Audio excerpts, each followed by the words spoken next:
Hey, hello everyone. I'm City of Las Vegas Communications Director David Riggleman. Thanks so much for joining us for Access City Council. Coming up on this show, the boundaries in Ward 3 have changed. We'll show you who that impacts, and more parking will soon be available in the Arts District downtown. Great news there. Here to talk about all this and a whole lot more is the councilwoman who represents Ward 3. You know who it is, Olivia Diaz. Thanks for being here. This is your first show of 2022, isn't it? 2022, it well, sure welcome. is. Happy New Year, everyone. Hope you're staying strong with those New Year's resolutions. Exactly. You know, we're already into February. Yeah, try to hang in there. Usually about now is when many of them start to fade. No. Focus. Focus, You exactly. got Listen to this. the You got councilwoman. Listen to the councilwoman. Councilwoman, tons to talk about since you've been on the show last time. One of the main things that we want to hit on is the fact that the boundaries of Ward 3 have changed. So we're going to show everybody what the old boundaries look like. This is the old ward map, and then we're going to show you how those have morphed, and we're going to talk as to why. So this is Ward 3, what it used to look like, and then now you've got this piece that extends out to the south and the west. So explain to everyone why this took place, Councilwoman. Well, we know all of us hopefully participated in the census, and one of the reasons why it's so important to be counted during the census is for electoral representation, and it happens all the way from congressional, federal level politicians to state to local. And so all maps had to be reanalyzed through the lens of making sure that populations were equitable, right? Because we don't want one representative having 200,000 constituents where others of us maybe only have 100. And so we take this opportunity of fresh new data that was collected by the government, and then we then kind of try to make sure that we balance the populations as best as possible in terms of numbers. And we also have to be forward thinking because there may be areas that are going to continue to grow. So the Northwest, I have more mature neighborhoods that aren't going to really grow by leaps and bounds. Maybe we'll pick up a housing tract of 200 here, 20 there. But there's other areas of the city that still are growing leaps and bounds. And so that's why you may see that some started at a lower number than others, but they will definitely in the next 10 years continue to grow. So those maps will stay put for 10 years until the next census, and that's why I couldn't grow anywhere but west, and my boundaries are now southwest, right there where you see Sahara to Desert Inn, and anything west of the 15 to about Decatur picked up. Palace Station, Area 15. Clark High School, Rexbell Elementary School. And so I just want to say welcome to all of the newly incorporated Ward 3 residents. I know some of you are like, oh, I'm changing, but know that my office is committed and stands ready to assist you with any needs you may have. They've been great. In fact, if your ward did change, you were notified in the mail with a card, and on that card it explained to you you could go on the city's website and just enter your address. It'll tell you what ward you're in. You could also subscribe to your new council members newsletter if you'd like. And if you needed Spanish on that, you were directed to call the call center where they can speak Spanish, and they were going to walk you through it. And my office speaks Spanish. Exactly. Hablamos español. So make sure whoever you feel comfortable contacting, just make sure that you're reaching out to us. And we're already in contact with a few organizations in our new ward, so we're excited to continue to get to know more people as the year evolves. If you have any questions about what ward you're in, a city's website, right on the front page, it will direct you on how to find that, and you just enter your address and it'll tell you what ward you're in now. Really cool tool. Yeah, really cool tool, really simple to use. Councilwoman, this is a long time coming, but the Southern Nevada Regional Housing Authority, you're telling me about it. I know, has a new executive director finally. Wow. Yeah, so it's hard to believe, David, that I've been on that board more than 2 years now, probably 2.5 going on 3. And I'm the chair of the Southern Nevada Regional Housing Authority. And so we were on this journey to find a new executive director that had housing, especially public housing experience and credentials. And we went through a really long process of, putting the call out, vetting the resumes, interviewing some finalists, and then from those finalists, making up our mind on who we thought would be the best fit for Southern Nevada. We know we have a lot of housing challenges in the Southern Nevada area. We need a strong person to come and really help us develop more housing, because we know health is housing for so many individuals, and as our markets are just crazily rents increasing. and mortgages going up and up and So up. And up. Yeah. couldn't be more timely to hire, and I think he's going to be an amazing addition to Southern Nevada. Welcome, Mr. Lewis Yeah, Jordan, Lewis Jordan. and he's been on the job a month now. Oh, wow. The 3rd of February was his very first month, so he's still here. And I think he's going to continue to make really amazing change. Can't fix things overnight, right? We have to just tackle things as they come. And just to give you an example, some of our properties are struggling with being very old, and obviously things kind of Falling apart, yeah. fall apart. And so we had a heating hiccup over the weekend that we at one of the properties. So those are kind of the things that he has to make sure with their staff there, that we're asking if they want to stay or if they want to go to a hotel in lieu of their cold home until we get that heating element fixed, right? But I'm so grateful that he did accept to come here, and I think he's going to do some really awesome things. All right. Well, Lewis, Mr. Jordan, good luck to you.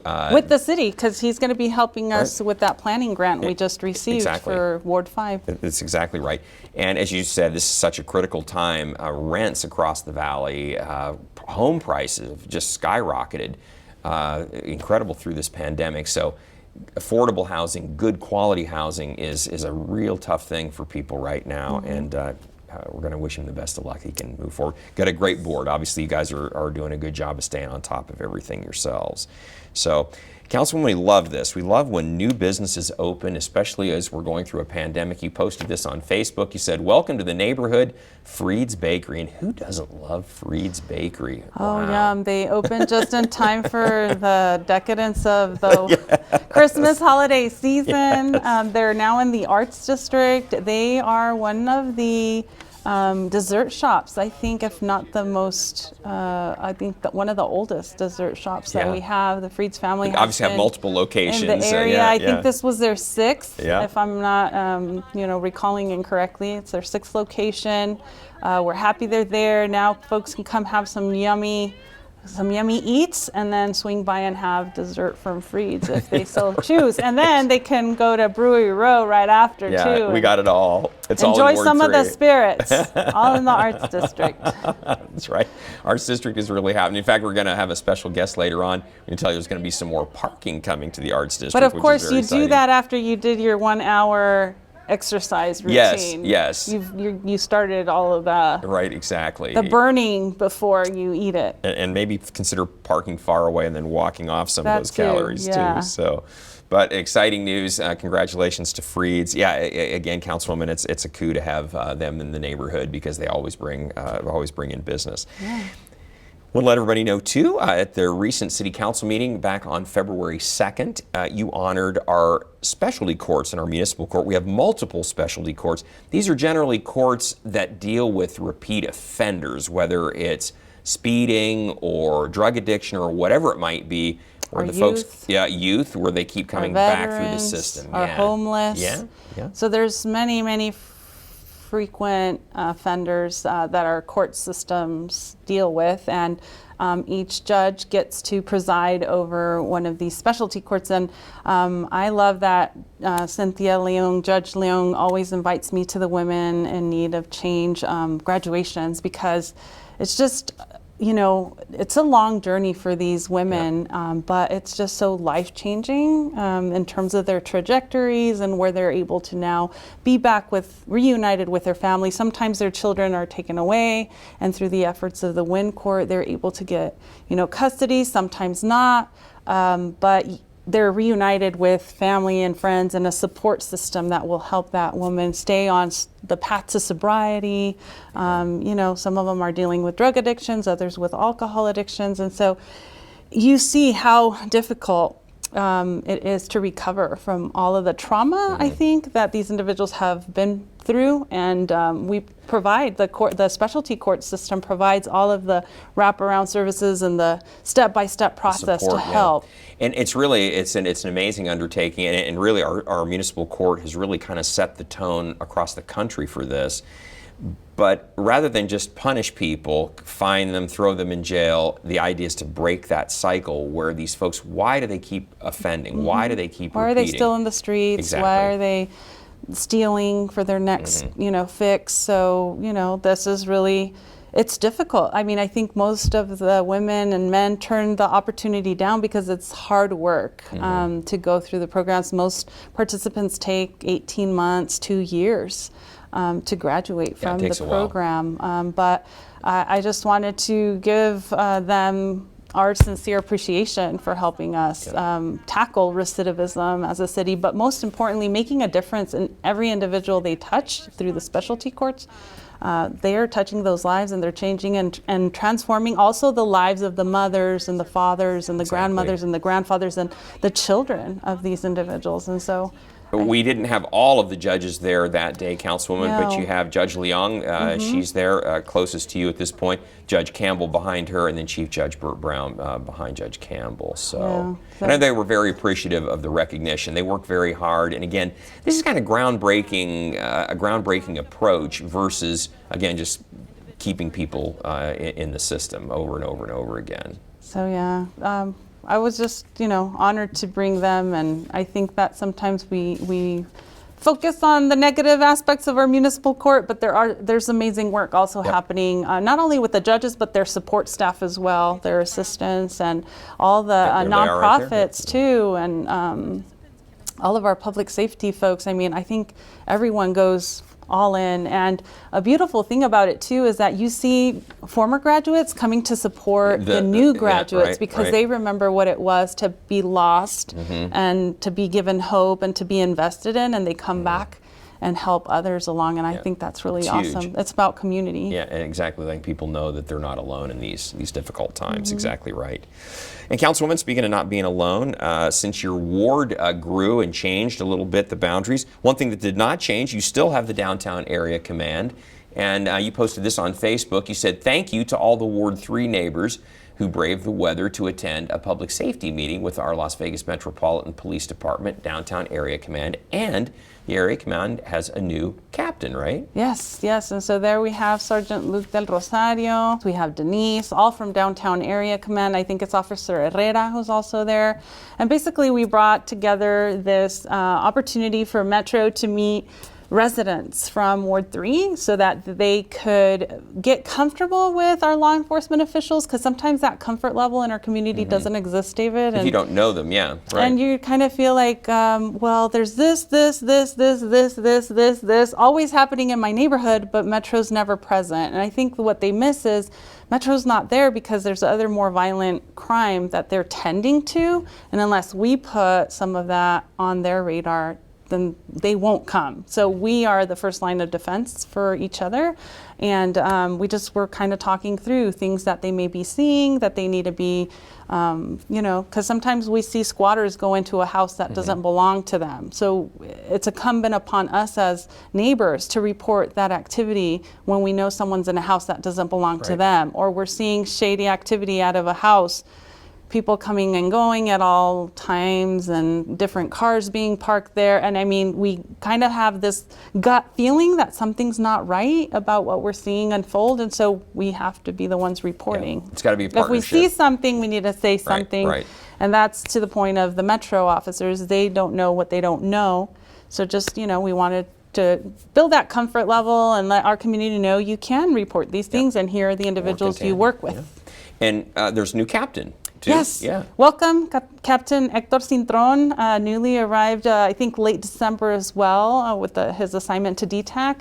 Been in the Vegas area for decades. And we're very excited about the opportunities are endless in terms of collaboration and uniting forces to keep Ward 3 safer.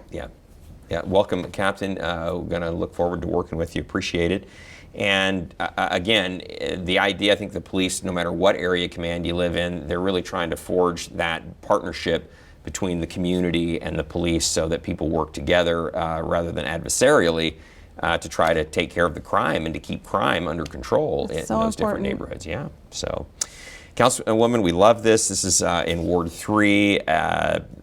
You maybe didn't know this, but Las Vegas is the wedding capital of the world, and we want to keep it that way. Yes, I grew up knowing that, and I want to make sure that we maintain that legacy. We know so many famous celebrities and people come and get married here, and I'm just going to stay on the married part because then we know other things happen. But we know that the wedding industry is so important to our economy, because from a wedding comes, floral arrangements and having to buy the dress, having to rent the tux, having to go eat somewhere, bringing your guests, and all of those expenditures are made here in Las Vegas, and that creates job opportunities, make sure that our small businesses are getting the business they need to continue to grow and to be strong. And that's why I love the wedding industry, because it has such a ripple effect to other businesses. And who doesn't love to remember when we all fell in love? It's a special day, exactly. And said I do to that special person in our lives. And so we're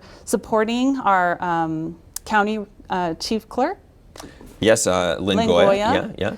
The 5 millionth wedding is soon to be hit, that mile marker, and she's has this whole campaign, 5 million stories, and we thought a way to support her in her efforts is to do this Wedding Row project, where we're going to highlight chapels that are in the city of Las Vegas limits. So there's so many amazing chapels, older ones, newer ones, offer all kinds of different amenities to you to make your day special. And so we just wanted to also give love to our chapels that are standing strong and have weathered difficult construction on Las Vegas Boulevard, a lot of them. But that's hopefully coming to an end here in 22, David, or 23, I think.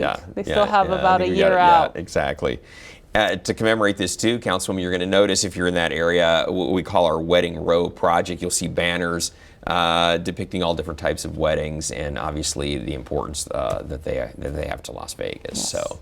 One of the Life is Beautiful art, one of the art creations, we are also looking to partner to lend this piece to the county for a couple of years, so they can put this heart right outside the marriage licensing bureau, which is not too far from City Hall. And so that's another little thing we're hoping that gets accomplished. I like that. That'd be the perfect place for it. We want it back then. Art and love. Exactly. Good stuff. And then, Councilwoman, gosh, anybody that drives a car near the downtown already knows this, but the Downtown Access Project, big thing. It's the US 95 road construction. The work that's going on there now is really just to keep the roads seismically safe, but the big project, bigger than the one we're seeing now, is down the road yet, right? So don't confuse it with the Eastern Bridge work that is going on right now. This DAP, Downtown Access Project, is really a bigger bridge. I think it's the largest bridge in the entire state in terms of length. And it's the one that connects us from the 15 to the downtown area of the city of Las Vegas. So Casino Center exit, Cashman Fields exit, Eastern. and almost Eastern-ish. All of that is what is currently being analyzed, because it's reaching the end of its life. Some of those bridges were built in '67 and the newer one in 1980. And so by the time the project launches, it'll be way beyond the time that it needs the TLC. So right now they're analyzing what proposals, what projects are they going to go with. And so there's a trenching option that puts it underground, no more bridge over. But then there's two bridges, and there's one that veers more to the north, one that veers more to the south. It'll be wider. The project will be wider, so it will take expansion either north or south if we keep with the bridge. So that's why it's important, because right now through February 15th, you can go to the website ndotdap.com and tell us, what is your preference? What do you like? What do you dislike? What would you like to see happen in 7 years when that project hopefully is underway? So this is the time to give us your input. When it's already under construction, it's way too late, because time is money. And then all of the process for a project of this scope and magnitude, from the engineering standpoint, the plans, and getting all the materials. Huge. So that's why it takes so much time. So right now's your window. So tell us, go on www.n.dap.com, look at all the options, play the videos, and tell us what you think. Yeah, really important. And we know the show airs over the course of a week, so some of you may be seeing this before the 15th, some after the 15th. Hopefully those of you that are seeing it before February 15th, take a minute to go and look, especially if you live in that area or you commute through that area. It's really, because I know a lot of us had a culture shock after neon. There's some changes with the neon, with braiding of bridges, how you get on Charleston or off of Charleston or onto Sahara or off of Sahara. And so that had we participated and followed that process more closely when neon was under planning, we may have, you know, veered their plans a little differently, but this is the time for the Downtown Access Project. Right, good advice. Well, Councilwoman, speaking of traffic and things like that, we need to take a short break, but when we come back, more parking is going to be available in the Arts District. We'll give you all the details right after That's this. great news. Había un niño que era muy sensible a luces y sonidos. Construía escondites donde no podían entrar. No le gustaba mirar a la gente a los ojos, lo hacía sentir incómodo. Un día se descubrió que tenía autismo. Con ayuda poco a poco aprendió a vivir mejor con ello. Mientras más pronto se diagnostique, mejor. Conoce las señales en autismspeaks.org. Welcome back, everyone. If you like coming to downtown for First Friday or just enjoy the Arts District in general, you'll be happy to know more parking is going to be available. Hoo-hoo! Here to tell us more is Brandy Stanley, the city's parking services manager. Brandy, thanks for being here. And Councilwoman, I know this is music to your ears. Absolutely. So Brandy's your new favorite person now, She right? is. We've been hearing about our struggles with needing more parking in many areas of the downtown, but especially our Arts District. And so Brandy has been charged with a very, very important task for us. So I know she has some really good updates for us, right, Brandy? I do, yes. So fill us in, Brandy. We're getting more parking. How much? When is this going to happen? When can we look forward to it? So we started out with looking at the Arts District in general. It sort of started before the pandemic came upon us, so we sort of had some things in the works. And the Arts District throughout the pandemic was odd in that new businesses continued to open throughout the pandemic. So we saw the parking problem continue to get worse over the last 3 years. So we knew we needed to do something quickly, both in the short term, the medium term, and the long term for the Arts District. So what we have been able to do is we are on track to build an additional almost 500 parking spaces in the Arts District by probably the end of June. We just opened up 75 spaces about 3 months ago. We have another 50-space parking lot that is done with construction. We just need to stripe it and put the lights in.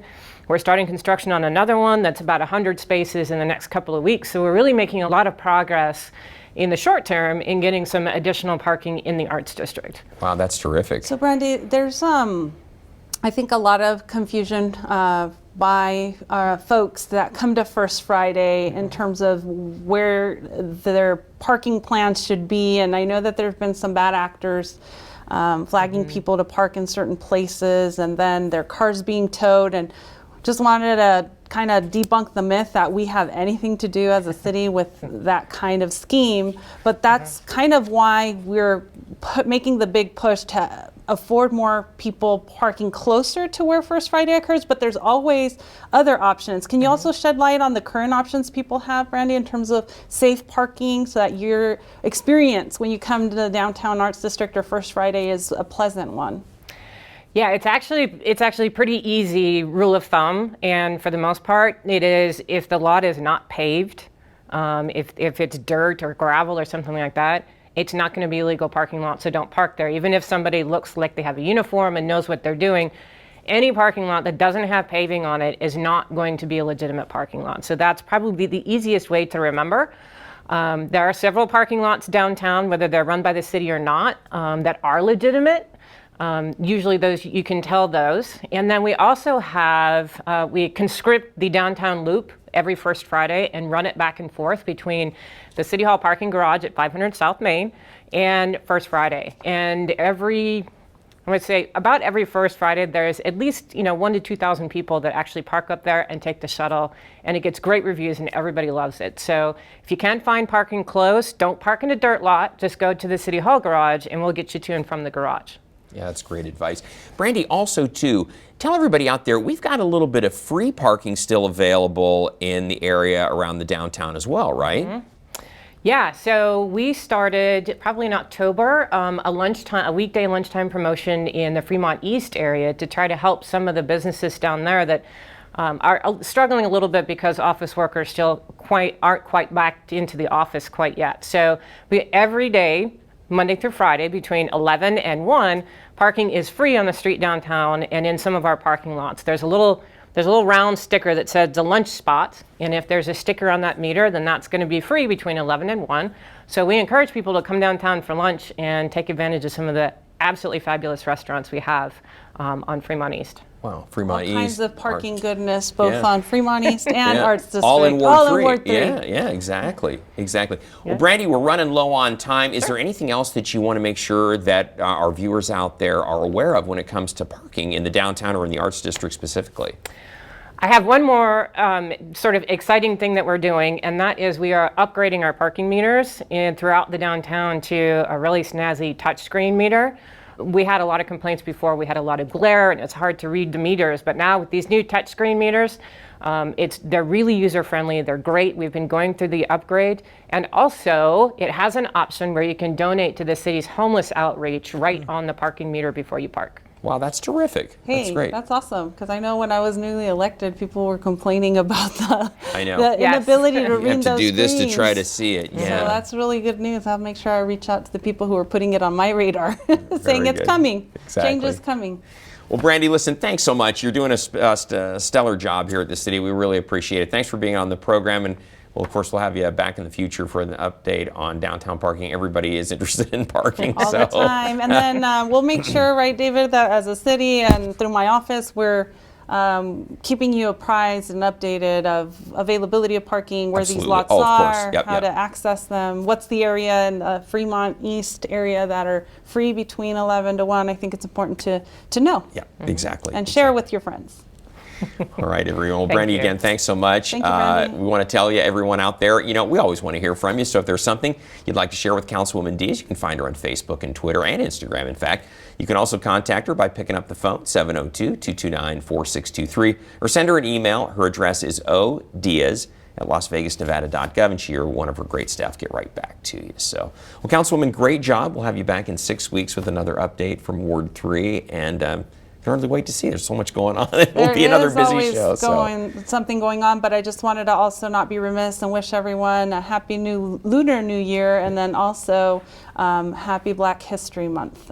So if you haven't checked out all of our exhibits that happen out of our 5th Street School, every time we have like a Black History Month or Hispanic Heritage Month, we usually revamp and have a new exhibit. So I highly encourage you to check us out at 5th Street School. And let's not forget Valentine's Day. Happy Valentine's And happy Day Valentine's to you Day as to well. all the sweethearts.